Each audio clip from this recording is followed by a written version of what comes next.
Los síntomas del cáncer de próstata pueden ser muy variables.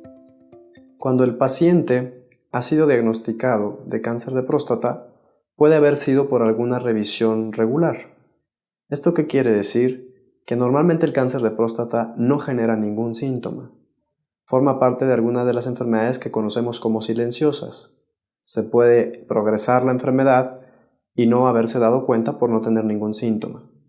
Sin embargo, en otros casos, se pueden tener algunos síntomas que tienen que ver con la forma de orinar. Esto está asociado directa o indirectamente con el crecimiento prostático que comienza en la mayoría de los hombres entre los 50 años en adelante por lo general.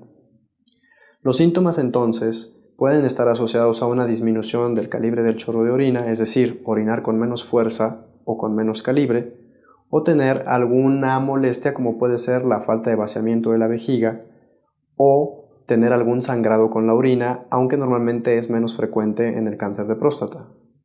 Cuando se tiene un cáncer de próstata avanzado, el tipo de síntomas será diferente. Pérdida de peso, malestar general, en general síntomas que desgastan mucho más al paciente y que lo pondrán en una condición de mucho mayor debilidad. La mayoría de los pacientes que tienen un cáncer de próstata han cursado con síntomas muy pequeños, muy vagos o incluso no los han tenido.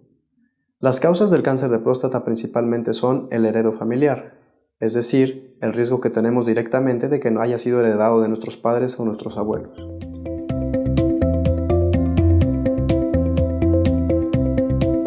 La cirugía para el cáncer de próstata es llamada prostatectomía radical.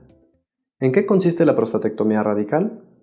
Bueno, en cirugía mínimamente invasiva se hace el ingreso de la cámara al interior del cuerpo por pequeñas incisiones, se localiza la glándula prostática en la pelvis. Una vez localizada, hacemos una disección de la misma, es decir, la vamos separando de diferentes estructuras. Se hacen unos cortes principalmente para separarla de la uretra y se hacen otros para separarla de la vejiga. La glándula prostática se retira junto con las vesículas seminales, de ahí que la conozcamos como cirugía radical. Retirar completamente la próstata y dichas vesículas. Posterior a esto, se hace una nueva reconexión, es decir, puntos de sutura para unir la vejiga con la uretra.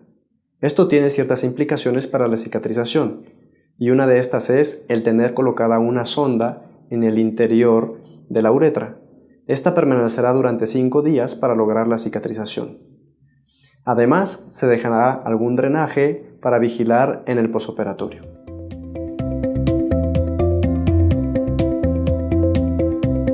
Las ventajas de la cirugía robótica para el cáncer de próstata son varias.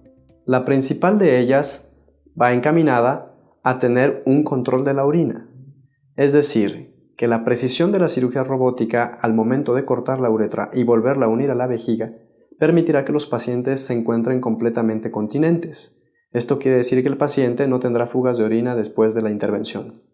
Además, otra de las ventajas es que la glándula prostática corre muy pegada, muy lateralmente a los nervios que generan la erección.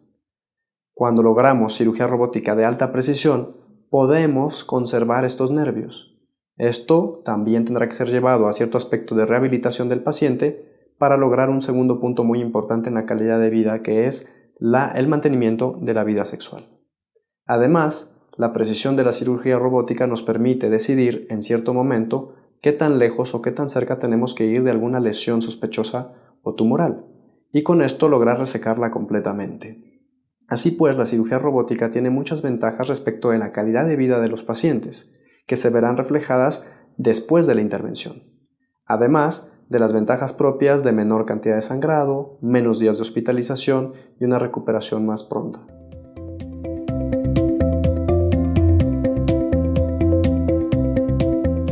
La recuperación de los pacientes posterior a una prostatectomía radical robot asistida por cáncer de próstata es una gran ventaja.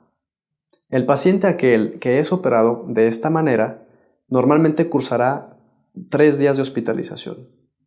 Posterior al tercer día puede partir a casa, aunque con la sonda transuretral, es decir, con la sonda que permitirá la cicatrización, que puede llegar a ser un poco incómoda, pero el paciente se adapta rápidamente a esta. El paciente tiene que enfrentarse en casa entonces principalmente a la sonda. El hecho de tenerla varios días pues puede ser incómodo. Por otro lado, las heridas, el hecho de ser pequeñas, serán una mínima molestia para la recuperación de dicho paciente.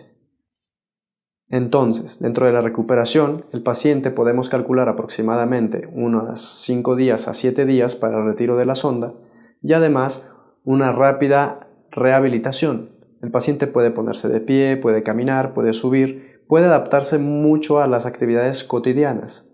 Probablemente los esfuerzos tengan que verse limitados un poco más de tiempo hasta el momento del retiro de la sonda. Normalmente no se va a casa con un drenaje, solo parte con pequeñas heridas que no serán muy dolorosas.